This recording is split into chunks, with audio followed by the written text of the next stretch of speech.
और कई लोग तो ऐसे हैं उनका आज तक हनुमान चालीसा पढ़ना नहीं है, आज तक कोई चालीसा, चाहे गायत्री चालीसा हो, लक्ष्मी चालीसा हो, शिव चालीसा हो, पढ़ना ही नहीं आती, बस बैठ गए भगवान के सामने और पढ़ लिया आसन लगा के। नहीं नहीं नहीं, चालीसा पढ़ने का भी एक नियम है। अगर कोई लक्ष्य लेकर पढ़ रहे हो तो उसका एक नियम है। पूरी जिंदगी पढ़ते रहोगे तो भगवान की प्राप्ति नहीं है, पर लक्ष्य लेकर अगर पढ़ा है आसन से, जिस भगवान की चालीसा पढ़ रहे हो उसकी मूर्ति या उसका फोटो आपके सामने होना चाहिए। एक घी का दिया, अगर हनुमान चालीसा पढ़ रहे हो तो या तो घी का दिया जलाओ, वो भी गाय के घी का हो, भैंस के घी का मत जलाना। हनुमान जी कभी प्रकट नहीं होंगे भैंस के घी से। घी का दिया लगाइए अगर चालीसा का पाठ कर रहे हो हनुमान जी का। और बहुत ज्यादा संकट है, बहुत ज्यादा परेशानी है तो हनुमान चालीसा का पाठ करो तो तिल्ली के तेल का दिया लगाओ, काली तिल के तेल का दिया, तिल का तेल का दिया हनुमान जी के सामने आसन बिछाकर।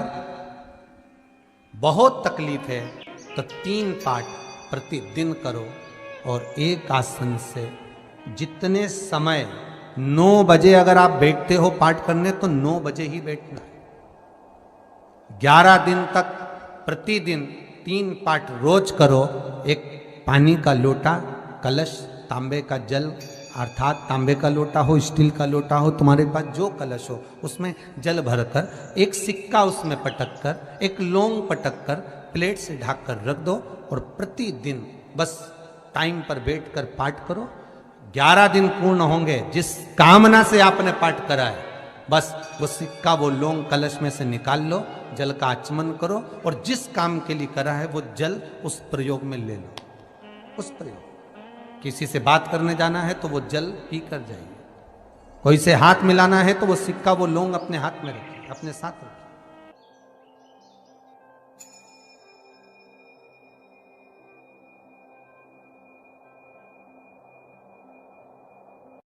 श्रोता भाई बहनों से केवल इतना सा निवेदन है कि जिस भूमि को, जिस मकान को, जिस जमीन को, जिस जायदाद को आप बनाना चाहते हैं, जिस प्लाट को आप निर्मित करना चाहते हैं, कई कई घर ऐसे किराए के मकान में रहते थे तो अच्छे रहते थे, जब से घर बनाया प्रवेश करा तब से रो रहे हैं। 25 बार वास्तु शास्त्री वालों को बुला लिया, उसने यहाँ से सीढ़ी तोड़ दो, यहाँ से बना दो, यहाँ बाथरूम तोड़ दो, यहाँ से बना दो, ये पीछे से रास्ता कर दो, यहाँ से बना दो। ईमानदारी से कहना, पहले के समय में क्या वास्तु शास्त्री होते थे? नहीं। घर के बुजुर्ग कहते थे यहाँ कमरा बना दे बेटा, बेटा कमरा बना देता, यहाँ रसोई घर बना दे बेटा। घर के बुजुर्ग कहते थे वहां कमरा बनता था, घर के बुजुर्ग कहते थे वहां पर भोजन बनता था। उसके बाद भी उनके घर में शांति होती थी, फिर भी उनके घर में समृद्धि होती थी, लक्ष्मी की कोई कमी नहीं होती थी। कमाते कम थे पर ऐश की जिंदगी जीते थे, सुखमय जीवन जीते थे। आज के जमाने में बेटा कमा रहा, बहू कमा रही, पोता कमा रहा, पोती कमा रही, दादा कमा रहा, सारा घर कमा रहा है, उसके बाद भी सुख और समृद्धि और शांति नहीं है, उसके बाद भी आनंद की अनुभूति नहीं है, उसके बाद भी हमेशा रोना केवल सुख का होता है। जरा सा घर में 4 लोग रह रहे हैं पर चारों के मुंह भगोने जैसे रहते हैं, एक तपेले जैसा मुंह, एक भगोने जैसा मुंह, एक थाली जैसा मुंह, एक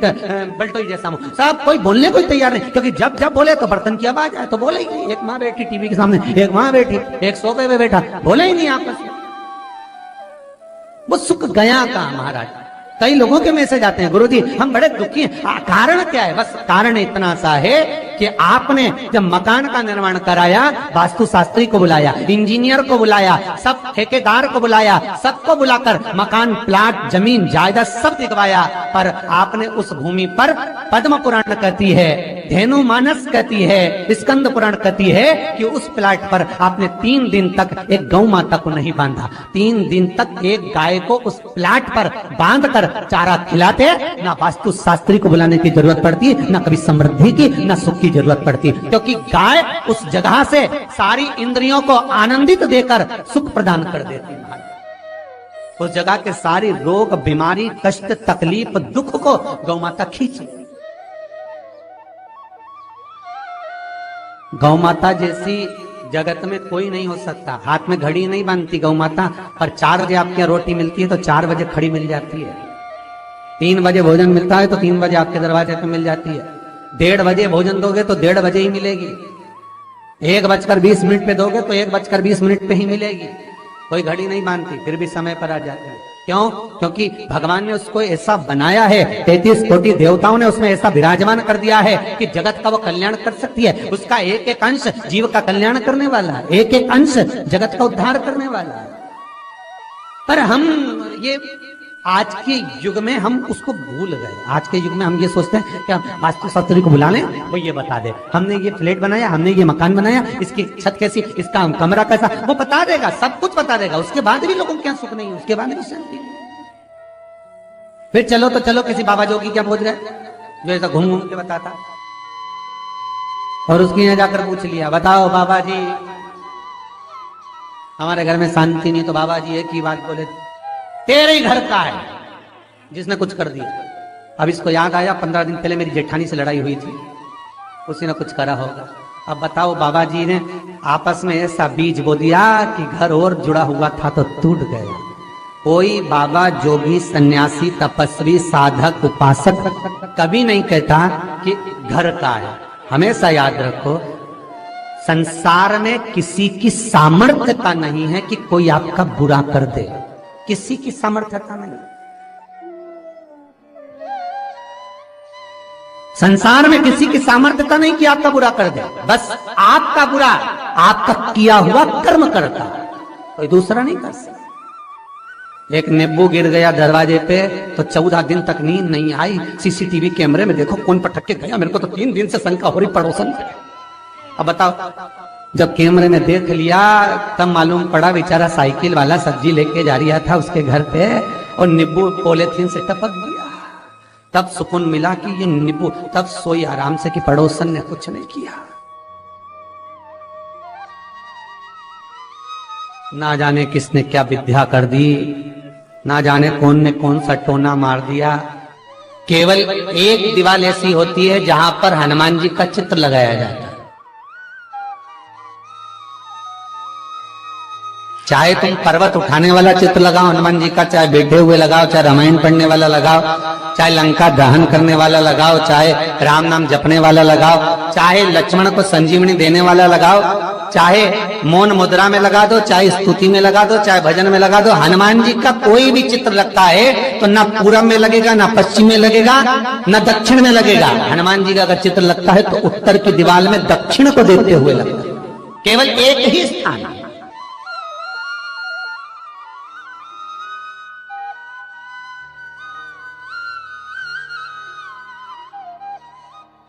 जैसे पूर्वजों के चित्र को, पितरों के चित्र को, गए हुए हमारे जीवों के चित्र को दक्षिण में विराजमान किया जाता है, उसी तरह हनुमान को उत्तर में विराजमान कर कर दृष्टि दक्षिण में कर दी जाती है।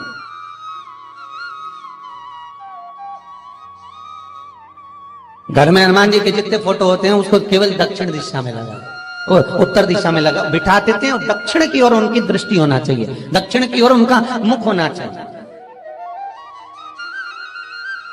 क्यों महाराज? अगर व्यक्ति के जीवन में कोई बीमारी आने वाली है, व्यक्ति के जीवन में कोई रोग आने वाला है, व्यक्ति के जीवन में अगर कोई कष्ट आने वाला है, व्यक्ति के जीवन में अगर कोई परेशानी आने वाली है, व्यक्ति के जीवन में कोई एक्सीडेंट का योग भी बनने वाला है, तो शास्त्र कहता है वो दिशा दक्षिण से ही बनता है।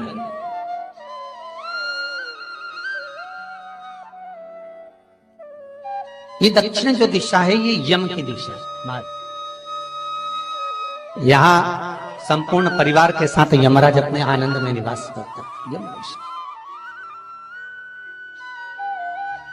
और जब हमारे घर में, हम ये नहीं करें कि आप हनुमान जी का फोटो लगाओ, हम ये भी नहीं करें, आपके घर में हो और आपने अगर विराजमान कर रखा है किसी दिशा में तो हमारा तो निवेदन रहेगा, अभी तक आपने अगर जैसा रखा पर एक बार दिशा बदल कर देखना कि रोग, बीमारी, कष्ट, दुख, तकलीफ में आपको लाभ मिला कि ना मिला।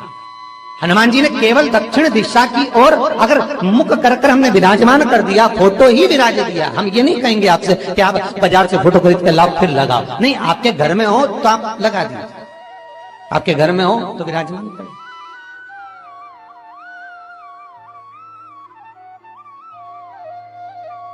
अच्छा, कितनी विपरीतता है वो भी आप जरा जानिएगा महाराज, कि शंकर भगवान के ऊपर जो जल चढ़ाया जाता है उसकी जलाधारी उत्तर में जाती है। कई लोगों को तो आज भी तुलसी उतारना तक नहीं आता कि तुलसी का दल कैसे उतारा जाता है। कई जगह तुलसी के क्यारे के नीचे शंकर जी का शिवलिंग रख दिया जाता है। महाराज नहीं है ध्यान, बस चल रहा है स्मरण।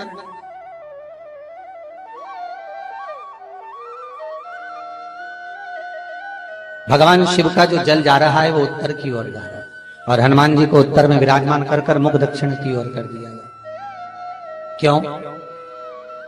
प्रबल दिशाओं में उत्तर और दक्षिण, महाराज ये जो दो दिशाएं इनको साधने के लिए कोई देवता आगे नहीं आता। अगर इन दिशाओं को कोई साधने वाला है तो केवल एक देवाधिदेव महादेव ही हो सकता है।